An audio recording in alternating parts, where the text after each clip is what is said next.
नमस्कार आप सभी को। आज के दिन की शुरुआत भी हुई 4:15 बजे। तो थोड़ा सा शायद मैं सोने में लेट कर रही हूँ, इसलिए सुबह देर हो जाती है। तो आज मैंने वही अपना जो घर का काम है वो किया, अपना प्राणायाम व्यायाम आदि किया और शाम को आकर मैंने पढ़ी श्रीमद् भागवत गीता। श्रीमद् भागवत गीता में चौथे अध्याय का आज मैंने पढ़ा चौथा और 5वां श्लोक। तो चलिए अब हम डिस्कस कर लेते हैं कि आज मैंने श्रीमद् भागवत गीता में क्या पढ़ा।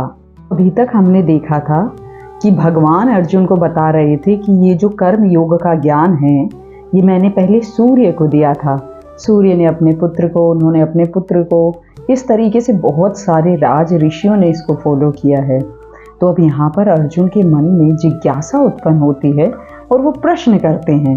वो कहते हैं, पर भगवान आपका जन्म तो अभी का है, यानी आप तो वासुदेव जी के घर में आपका जन्म हुआ है और अभी का जन्म है, और सूर्य तो सृष्टि के आरंभ हुआ है तब से है। तो फिर ये जो ज्ञान है वो आपने सूर्य को कैसे दिया? ये बात मेरे समझ में नहीं आ रही है, ये मैं कैसे समझूं? तो भगवान यहाँ पर चौथे अध्याय के 5वें श्लोक में अर्जुन को बताते हैं, हे परंतप अर्जुन, मेरे और तेरे बहुत से जन्म हो चुके हैं, उन सबको मैं जानता हूँ पर तू नहीं जानता। तो पिछले श्लोकों में हमने पढ़ा था कि भगवान अर्जुन के सखा हैं, उनके प्रिय हैं। इसीलिए तो देखो अर्जुन निसंकोच होकर भगवान से पूछते हैं, ये भगवान आप तो वासुदेव जी के घर पैदा हुए हो ना, और सूर्य तो जब से सृष्टि उत्पन्न हुई उससे भी पहले से है, तो आपने ये सूर्य को कैसे ज्ञान दिया? तो यहाँ पर भगवान अर्जुन को बता रहे हैं कि मेरे और तेरे बहुत से जन्म हो चुके हैं, लेकिन मेरे और तेरे जन्म में काफ़ी अलग अलग प्रकार के हैं, काफ़ी अंतर है। यानी मेरे और तेरे जो जन्म हैं वो बहुत से हैं, पर लेकिन फिर भी वो अलग अलग रहे हैं। कैसे? क्योंकि भगवान जो हैं वो सिर्फ अपने ही जन्मों का नहीं, भगवान युक्त योगी हैं। उन्हें अपने ही जन्मों के बारे में नहीं, बल्कि सृष्टि के जितने भी जीव हैं उनके संपूर्ण जन्मों का स्वाभाविक ज्ञान है। यानी वो अर्जुन के जन्मों के बारे में भी जानते हैं, अपने जन्मों के बारे में भी जानते हैं, और हमारे जैसे जो जीव हैं उनके जन्मों के बारे में भी वो जानते हैं। तो फिर हमें ये क्यों ज्ञान नहीं है? हमारे इतने सारे जन्म हुए हैं, हमें कुछ भी याद क्यों नहीं है फिर? क्योंकि हमारे मन में हमेशा जो आकर्षण रहा वो उन चीज़ों का रहा जिनका विनाश हो जाएगा, वस्तु, पदार्थ, संसार, और इसी कारण से हमारा जो ज्ञान है वो विकसित नहीं हो पाया।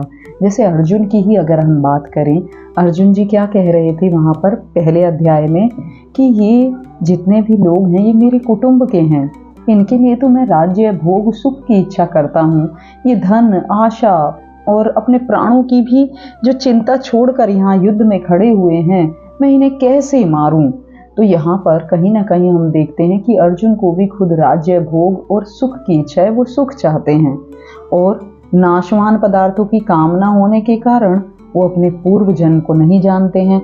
और इसी तरीके से हम भी, क्योंकि हमारे अंदर नाशवान पदार्थों की कामना रहती है हर समय, और इस संसार से हमने संबंध माना हुआ है, और ये संसार हमेशा क्या हो रहा है, इसका नाश हो रहा है, ये परिवर्तनशील है, और इससे संबंध जोड़ने के कारण हमें अपने अंदर अभाव दिखाई देता है। अब दिखने के कारण कामना पैदा होती है, और ऐसा मन होता है कि कामना की पूर्ति हो जाएगी तो मैं सुखी हो जाऊंगी।